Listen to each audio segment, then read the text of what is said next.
आप जो भी करते हैं उसमें प्रवाह खोजें। काम और खाली समय को विकास के अवसरों में कैसे बदलें। हम वही हैं जो हम बार बार करते हैं। इसलिए उत्कृष्टता एक कार्य नहीं बल्कि एक आदत है। अरस्तु। प्रवाह के साथ जा रहे हैं। कल्पना कीजिए कि आप अपनी पसंदीदा ढलानों में से एक पर स्कीइंग कर रहे हैं। आपके दोनों तरफ सफेद रेत की तरह बर्फ उड़ रही है। परिस्थितियां एकदम सही हैं। आप पूरी तरह से स्कीइंग पर ध्यान केंद्रित करते हैं। आप जानते हैं कि हर पल कैसे आगे बढ़ना है। कोई भविष्य नहीं है, कोई अतीत नहीं है, केवल वर्तमान है।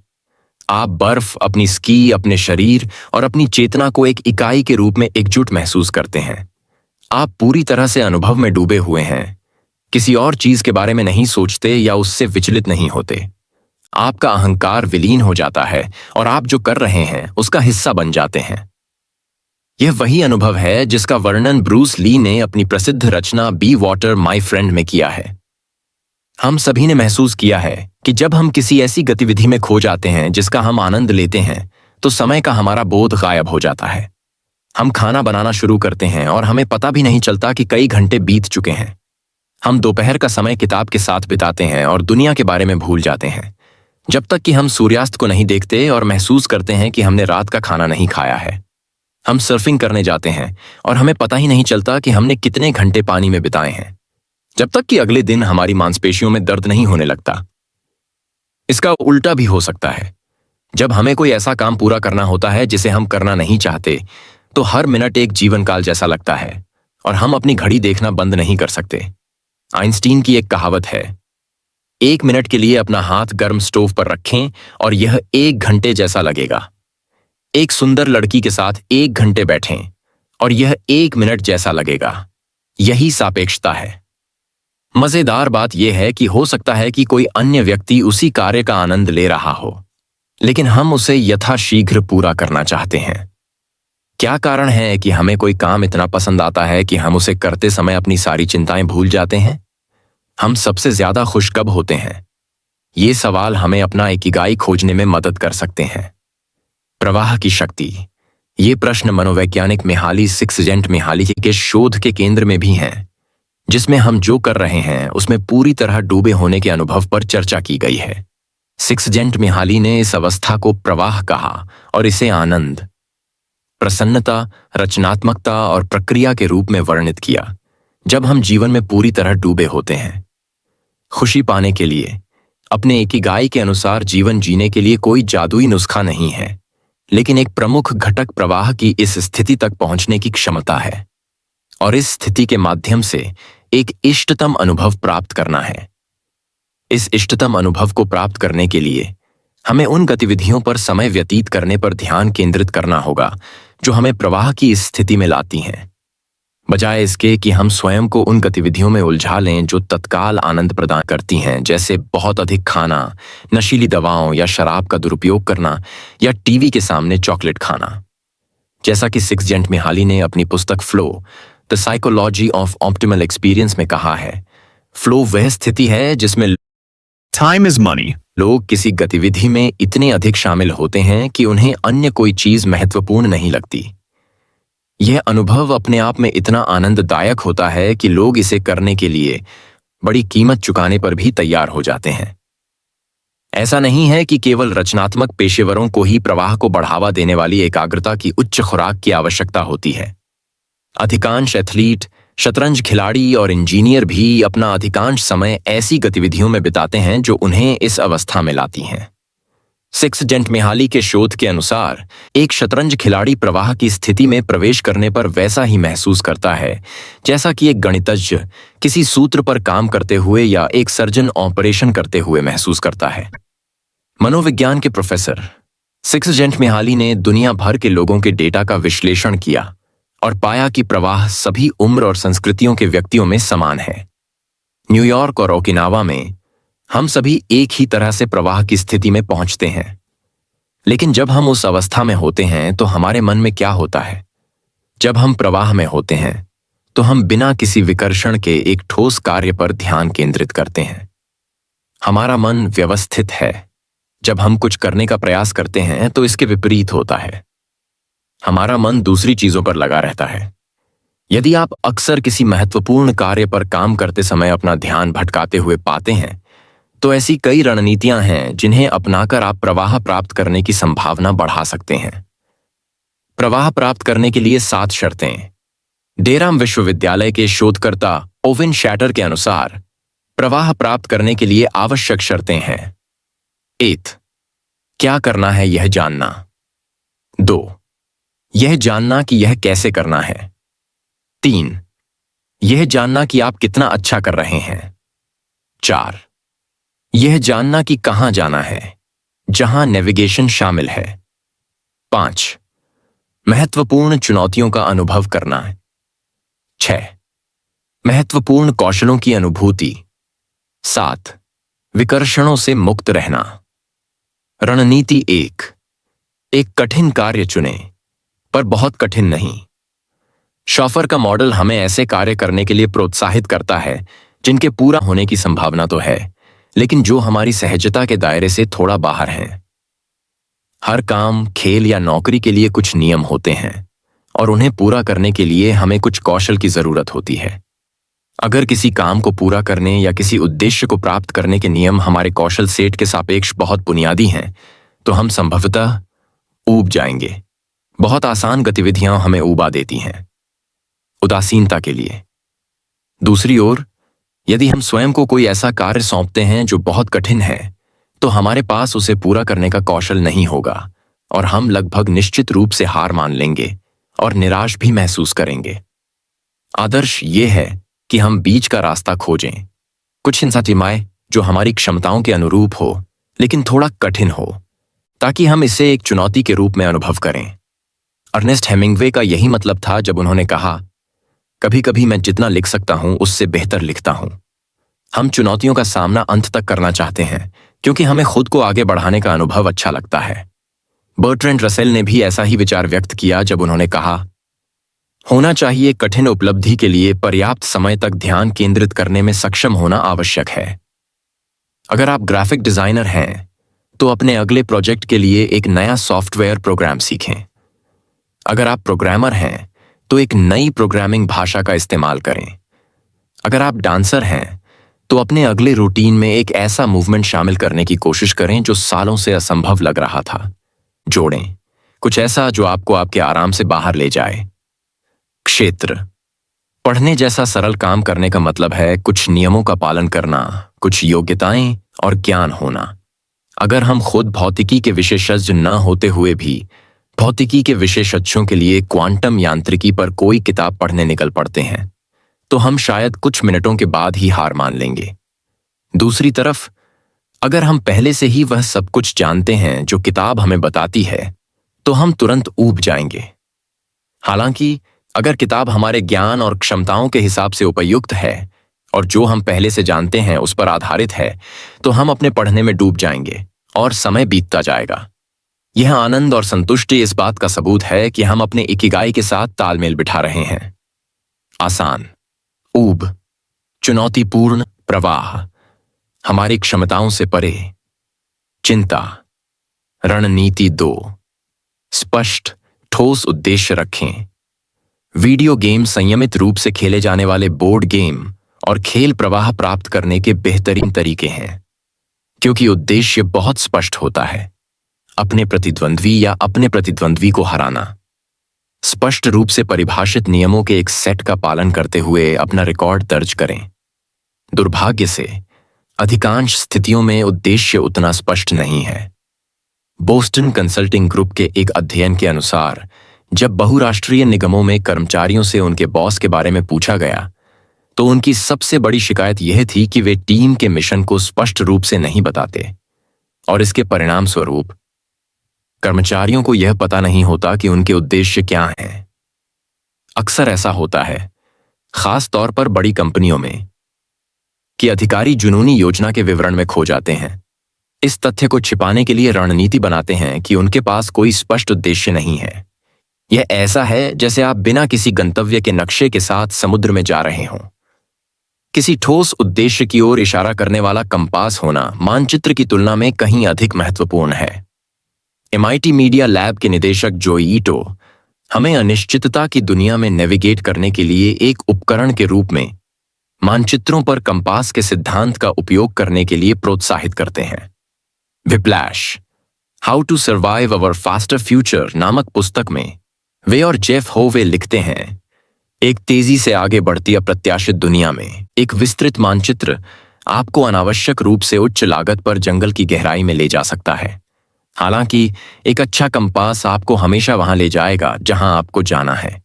इसका मतलब यह नहीं है कि आपको अपनी यात्रा बिना किसी विचार के शुरू कर देनी चाहिए कि आप कहां जा रहे हैं। इसका अर्थ यह समझना है कि यद्यपि आपके लक्ष्य तक पहुंचने का रास्ता सीधा नहीं है, फिर भी आप पहले से तय मार्ग पर चलने की अपेक्षा अधिक तेजी से और अधिक कुशलता से लक्ष्य पूरा कर लेंगे।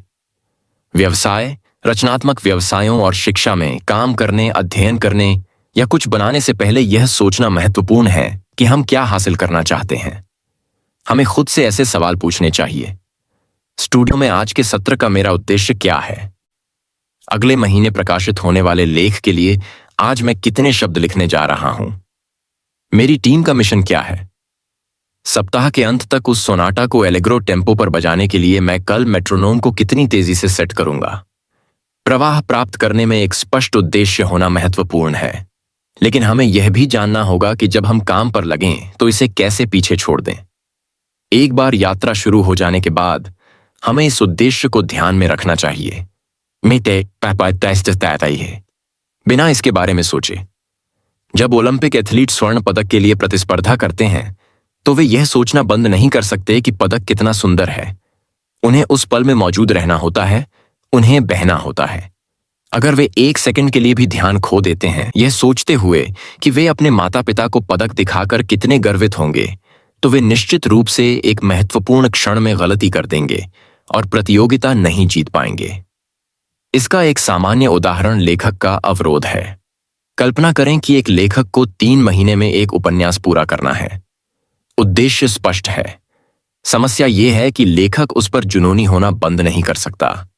हर दिन वह यह सोचकर उठती है, मुझे वह उपन्यास लिखना है, और हर दिन वह अखबार पढ़ने और घर की सफाई करने में लग जाती है। हर शाम वह निराश महसूस करती है और वादा करती है कि वह अगले दिन काम पर जाएगी। दिन, सप्ताह और महीने बीत जाते हैं और लेखिका अभी भी पृष्ठ पर कुछ भी नहीं लिख पाती है, जबकि उसे बस बैठकर पहला शब्द लिखना होता, फिर दूसरा, परियोजना के साथ बहना होता, अपनी इकिगाई को अभिव्यक्त करना होता। जैसे ही आप ये छोटे छोटे कदम उठाएंगे, आपकी चिंता गायब हो जाएगी और आप जो काम कर रहे हैं उसमें एक सुखद प्रवाह प्राप्त करेंगे। अल्बर्ट आइंस्टीन की बात पर वापस आते हुए, एक खुश आदमी भविष्य के बारे में सोचने के बजाय वर्तमान से बहुत संतुष्ट होता है। अस्पष्ट उद्देश्य प्रक्रिया पर ध्यान दें। स्पष्ट रूप से परिभाषित उद्देश्य और आगे लक्ष्य प्राप्ति की जुनूनी इच्छा प्रक्रिया को नजरअंदाज करते हुए प्रवाह पर चोट, उम्मे और ऊर्जा की बर्बादी, अर्थहीन कार्य, धातु ब्लॉक। प्रवाह मेरे ऊपर ऑनजेकुवे रैटनर स्नान गेरुंग का उदय। व्यापार के लिए नीचे, मानसिक अवरोध, रणनीति। 3, एक ही कार्य पर ध्यान केंद्रित करें। यह शायद आज की सबसे बड़ी बाधाओं में से एक है, जिसका हम इतनी सारी तकनीक और इतने सारे विकर्षणों के साथ सामना करते हैं। हम ईमेल लिखते समय यूट्यूब पर कोई वीडियो सुन रहे होते हैं, तभी अचानक एक चैट प्रॉम्प्ट पॉपअप होता है और हम उसका उत्तर देते हैं। फिर हमारा स्मार्टफोन हमारी जेब में कंपन करता है। जैसे ही हम उस संदेश का उत्तर देते हैं, हम वापस अपने कंप्यूटर पर होते हैं, फेसबुक पर लॉग इन करते हैं। जल्द ही 30 मिनट बीत गए और हम भूल गए कि हम जो ईमेल लिख रहे थे वह किस बारे में था। ऐसा कभी कभी तब भी होता है जब हम रात के खाने के साथ कोई फिल्म देखते हैं और आखिरी निवाला खाने तक हमें एहसास ही नहीं होता कि सैल्मन कितना स्वादिष्ट था। हम अक्सर सोचते हैं कि कामों को एक साथ करने से हमारा समय बचेगा, लेकिन वैज्ञानिक प्रमाण बताते हैं कि इसका उल्टा असर होता है। यहां तक कि जो लोग मल्टीटास्किंग में अच्छे होने का दावा करते हैं, वे भी बहुत ज्यादा उत्पादक नहीं होते। वास्तव में वे सबसे कम उत्पादक लोगों में से हैं। हमारा मस्तिष्क लाखों बिट्स की जानकारी ग्रहण कर सकता है, लेकिन वास्तव में प्रति सेकंड केवल कुछ दर्जन बिट्स ही प्रोसेस कर सकता है। जब हम कहते हैं कि हम मल्टीटास्किंग कर रहे हैं, तो हम वास्तव में बहुत तेजी से कार्यों के बीच आगे पीछे स्विच कर रहे होते हैं। दुर्भाग्य से हम समानांतर प्रोसेसिंग में माहिर कंप्यूटर नहीं हैं। हम अपनी सारी ऊर्जा कार्यों को बारी बारी से करने में खर्च कर देते हैं, बजाय इसके कि हम उनमें से किसी एक को अच्छी तरह से करने पर ध्यान केंद्रित करें। एक समय में एक ही चीज पर ध्यान केंद्रित करना प्रवाह प्राप्त करने में सबसे महत्वपूर्ण कारक हो सकता है। 6 जेंट मिहाली के अनुसार किसी कार्य पर ध्यान केंद्रित करने के लिए हमें चाहिए: 1. ध्यान भटकाने वाले माहौल से दूर रहना। 2. हर पल हम जो कर रहे हैं उस पर नियंत्रण रखना। अगर हम तकनीक पर नियंत्रण रखते हैं तो यह बहुत बढ़िया है। अगर यह हम पर नियंत्रण कर ले तो यह बहुत बढ़िया नहीं है। उदाहरण के लिए, अगर आपको कोई शोध पत्र लिखना है तो आप अपने कंप्यूटर पर बैठ सकते हैं और अपनी जरूरत की जानकारी के लिए गूगल का इस्तेमाल कर सकते हैं। हालांकि अगर आप बहुत अनुशासित नहीं हैं तो आप उस पेपर को लिखने के बजाय वेब पर सर्फिंग कर सकते हैं। उस स्थिति में गूगल और इंटरनेट ने आपको अपने नियंत्रण में ले लिया होगा और आपको खींच लिया होगा अपने प्रवाह की स्थिति से बाहर। वैज्ञानिक रूप से यह दर्शाया गया है कि यदि हम अपने मस्तिष्क को लगातार कार्यों के बीच आगे पीछे स्विच करने के लिए कहते हैं तो हम समय बर्बाद करते हैं, अधिक गलतियां करते हैं तथा जो हमने किया है उसे कम याद रखते हैं। क्लिफोर्ड इवरनैस द्वारा स्टैनफोर्ड विश्वविद्यालय में किए गए कई अध्ययनों में हमारी पीढ़ी को मल्टीटास्किंग की महामारी से पीड़ित बताया गया है। ऐसे ही एक अध्ययन में सैकड़ों छात्रों के व्यवहार का विश्लेषण किया गया। उन्हें एक साथ कई काम करने की आदत के आधार पर समूहों में विभाजित किया गया। जो छात्र मल्टीटास्किंग के सबसे अधिक आदी थे वे आमतौर पर 4 से अधिक काम बारी बारी से करते थे। उदाहरण के लिए, पाठ्य पुस्तक पढ़ते समय नोट्स लेना, पॉडकास्ट सुनना, अपने स्मार्टफोन पर संदेशों का जवाब देना और कभी-कभी अपनी ट्विटर टाइमलाइन चेक करना। छात्रों के प्रत्येक समूह को कई लाल और कई नीले तीरों वाली एक स्क्रीन दिखाई गई।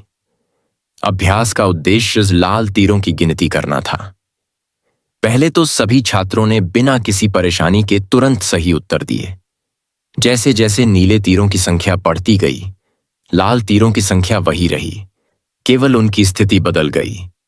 हालांकि मल्टीटास्किंग के आदी छात्रों को आवंटित समय में लाल तीरों को गिनने में गंभीर परेशानी हुई, या उन छात्रों की तुलना में तेजी से जो आदतन मल्टीटास्किंग नहीं करते थे। एक बहुत ही सरल कारण से वे नीले तीरों से विचलित हो गए।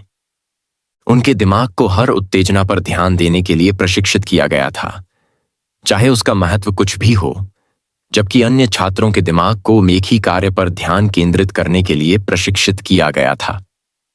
इस मामले में लाल तीरों की गिनती करना और नीले वाले को अनदेखा करना।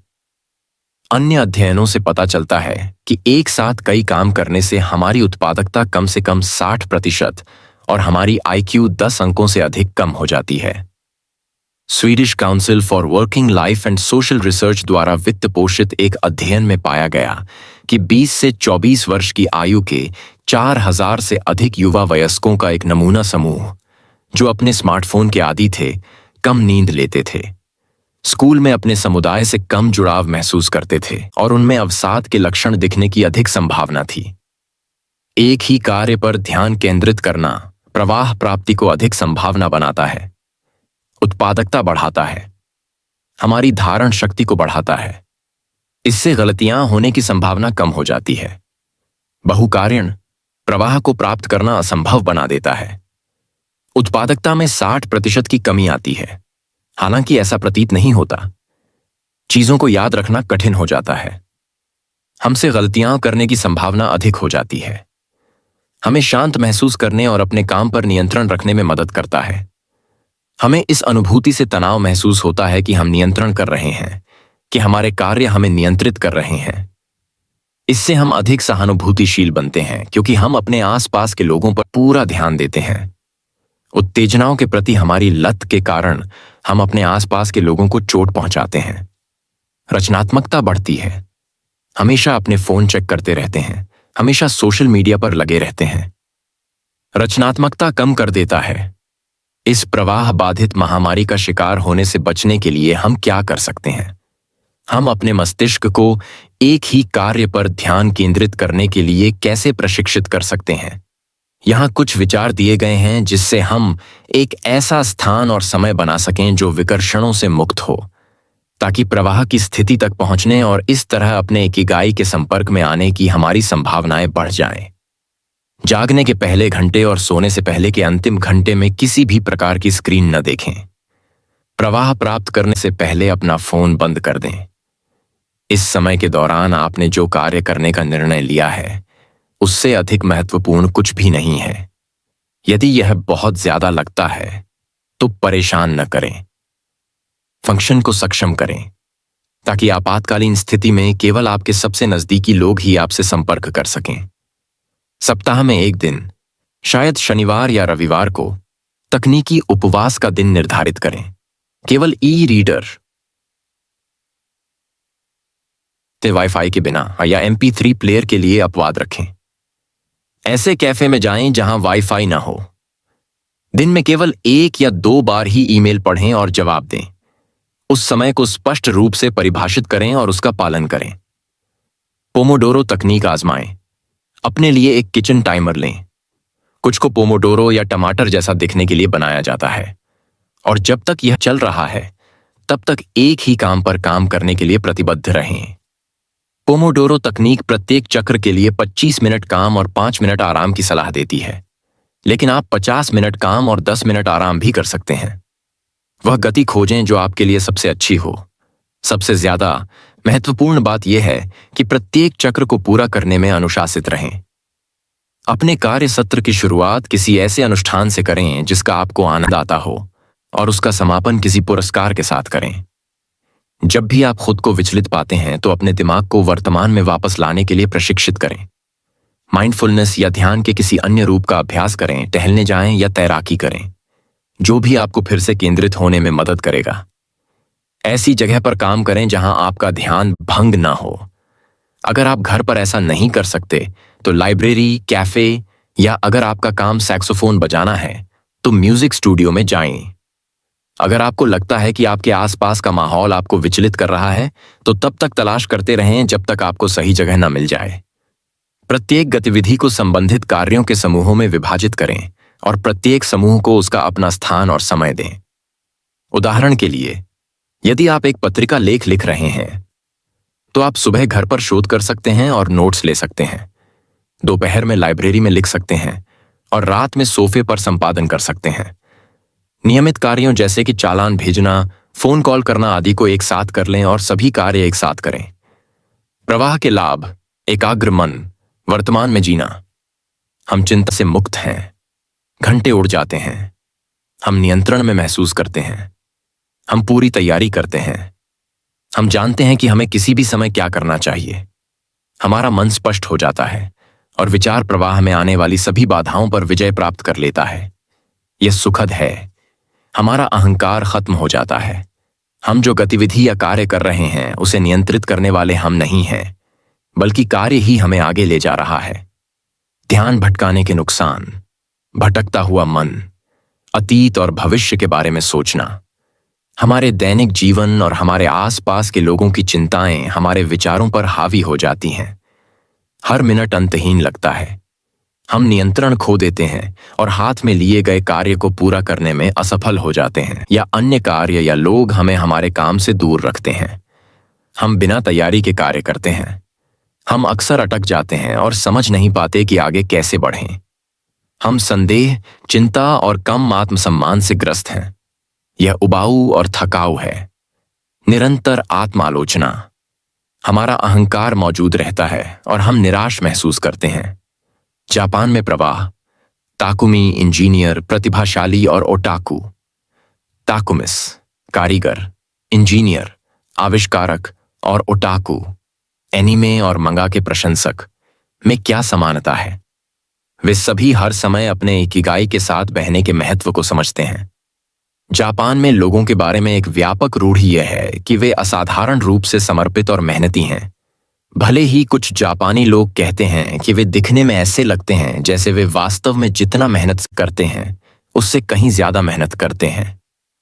हालांकि किसी कार्य में पूरी तरह से लीन होने की उनकी क्षमता या किसी समस्या को हल करने के समय उनकी दृढ़ता के बारे में कोई संदेह नहीं है। 1988 के ओलंपिक में तीरंदाजी में स्वर्ण पदक जीतने वाली दक्षिण कोरिया की 17 वर्षीय लड़की थी। जब उससे पूछा गया कि उसने कैसे तैयारी की, तो उसने बताया कि उसके प्रशिक्षण का सबसे महत्वपूर्ण हिस्सा हर दिन 2 घंटे ध्यान करना था।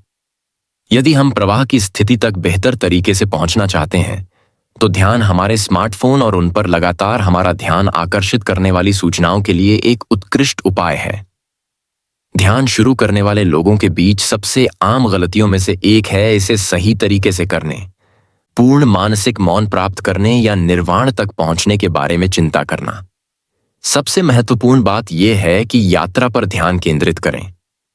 चूंकि मन विचारों, अवधारणाओं और भावनाओं का एक निरंतर भंवर है, इसलिए कुछ सेकंड के लिए भी सेंट्रीफ्यूज को धीमा करने से हमें अधिक आराम महसूस करने में मदद मिल सकती है और हमें स्पष्टता की भावना मिल सकती है। वास्तव में ध्यान के अभ्यास में हम जो कुछ सीखते हैं, उनमें से एक ये है कि हमें अपने मानसिक स्क्रीन पर आने वाली किसी भी चीज के बारे में चिंता नहीं करनी चाहिए।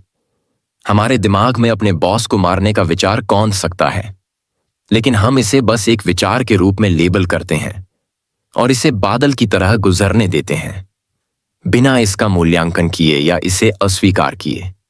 यह सिर्फ एक विचार है। कुछ विशेषज्ञों के अनुसार हमारे पास हर दिन आने वाले 60,000 विचारों में से एक। ध्यान करने से अल्फा और थीटा मस्तिष्क तरंगें उत्पन्न होती हैं। ध्यान में अनुभवी लोगों के लिए तरंगें है तुरंत दिखाई देती हैं, जबकि शुरुआती लोगों को इनका अनुभव करने में आधा घंटा लग सकता है। ये आराम देने वाली मस्तिष्क तरंगें वे हैं जो हमारे सोने से ठीक पहले, धूप में लेटने पर या गर्म पानी से नहाने के तुरंत बाद सक्रिय होती हैं। हम सभी अपने साथ हर जगह स्पा लेकर जाते हैं। बस यह जानना जरूरी है कि इसमें कैसे जाना है। कुछ अभ्यास के साथ कोई भी इसे कर सकता है। कर्मकांडी प्राणी के रूप में मनुष्य जीवन स्वाभाविक रूप से कर्मकांडों से भरा हुआ है। हम तर्क दे सकते हैं कि मनुष्य स्वाभाविक रूप से उन कर्मकांडों का पालन करते हैं जो हमें व्यस्त रखते हैं।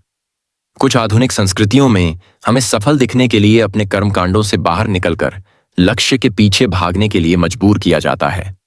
लेकिन पूरे इतिहास में मनुष्य मनुष्य हमेशा व्यस्त रहे हैं। हम शिकार करते थे, खाना बनाते थे, खेती करते थे, खोज करते थे और परिवार पालते थे, जिन्हें अनुष्ठानों के रूप में संरचित किया गया था ताकि हम पूरे दिन व्यस्त रहें। लेकिन एक असामान्य तरीके से अनुष्ठान आधुनिक जापान में दानी नरे और व्यावसायिक प्रथाओं में व्याप्त हैं। जापान में मुख्य धर्म कन्फ्यूशीवाद, बौद्ध धर्म और शिंटोवाद सभी ऐसे हैं जिनमें अनुष्ठान पूर्ण नियमों से अधिक महत्वपूर्ण है। जापान में व्यापार करते समय प्रक्रिया, शिष्टाचार और आप किसी चीज पर कैसे काम करते हैं, यह अंतिम परिणामों से ज्यादा महत्वपूर्ण है। यह अर्थव्यवस्था के लिए अच्छा है या बुरा, यह इस पुस्तक के दायरे से बाहर है। हालांकि यह निर्विवाद है कि अनुष्ठानपूर्ण कार्यस्थल में प्रवाह प्राप्त करना उस कार्यस्थल की तुलना में बहुत आसान है जहां हम अपने मालिकों द्वारा निर्धारित अस्पष्ट लक्ष्यों को प्राप्त करने की कोशिश में लगातार तनावग्रस्त रहते हैं। अनुष्ठान हमें स्पष्ट नियम और उद्देश्य देते हैं जो हमें प्रवाह की स्थिति में प्रवेश करने में मदद करते हैं। जब हमारे सामने केवल एक बड़ा लक्ष्य होता है तो हम इससे खोया हुआ या अभिभूत महसूस कर सकते हैं। अनुष्ठान हमें लक्ष्य प्राप्त करने के मार्ग पर प्रक्रिया का उपचरण देकर हमारी मदद करते हैं। जब कोई बड़ा लक्ष्य सामने हो तो उसे भागों में तोड़ने की कोशिश करें और फिर प्रत्येक भाग पर एक एक करके हमला करें। अपने दैनिक अनुष्ठानों का आनंद लेने पर ध्यान केंद्रित करें। उन्हें प्रवाह की स्थिति में प्रवेश करने के लिए उपकरण के रूप में उपयोग करें। परिणाम के बारे में चिंता न करें, यह स्वाभाविक रूप से आएगा। खुशी करने में है, परिणाम में नहीं। एक सामान्य नियम के रूप में अपने आप को याद दिलाएं, लक्ष्यों से अधिक अनुष्ठान। सबसे खुश लोग वे नहीं हैं जो सबसे ज्यादा उपलब्धियां हासिल करते हैं। सबसे खुश वे हैं जो दूसरों की तुलना में प्रवाह की स्थिति में ज्यादा समय बिताते हैं। अपने इकिगाई को खोजने के लिए प्रवाह का उपयोग करना। इस अध्याय को पढ़ने के बाद आपको इस बात का बेहतर अंदाजा हो जाना चाहिए कि आपके जीवन में कौन सी गतिविधियां आपको प्रवाह में लाती हैं। उन सभी को एक कागज पर लिखें, फिर खुद से ये सवाल पूछें, आपको प्रवाह में लाने वाली गतिविधियों में क्या समानता है? वे गतिविधियां आपको प्रवाह में क्यों लाती हैं? उदाहरण के लिए, क्या वे सभी गतिविधियां जो आपको सबसे ज्यादा पसंद हैं, वे हैं जिन्हें आप अकेले या दूसरे लोगों के साथ करते हैं? क्या आप उन चीजों को करते समय ज्यादा प्रवाह में रहते हैं जिनमें आपको अपना शरीर हिलाना पड़ता है, या सिर्फ सोचने के लिए? इन सवालों के जवाबों में आपको वह अंतर्निहित इकिगाई मिल सकती है जो आपके जीवन को आगे बढ़ाती है। अगर आपको नहीं मिलती है तो अपनी पसंद की चीजों के बारे में गहराई से जानने के लिए खोज जारी रखें और अपना ज्यादा समय उन गतिविधियों में बिताएं जो आपको आगे बढ़ने में मदद करती हैं। साथ ही ऐसी नई चीजें आजमाएं जो आपको आगे बढ़ने में मदद करने वाली चीजों की सूची में नहीं हैं, लेकिन जो आपके जैसी हैं और जिनके बारे में आप उत्सुक हैं। उदाहरण के लिए, अगर फोटोग्राफी ऐसी चीज है जो आपको आगे बढ़ने में मदद करती है, तो आप पेंटिंग भी आजमा सकते हैं। हो सकता है कि आपको यह ज्यादा पसंद आए, या अगर आपको स्नोबोर्डिंग पसंद है और आपने कभी सर्फिंग नहीं की है। प्रवाह रहस्यमय है। यह एक मांसपेशी की तरह है। जितना अधिक आप इसे प्रशिक्षित करेंगे, उतना ही आप प्रवाहित होंगे और आप अपने इकिगाई के उतने ही करीब होंगे।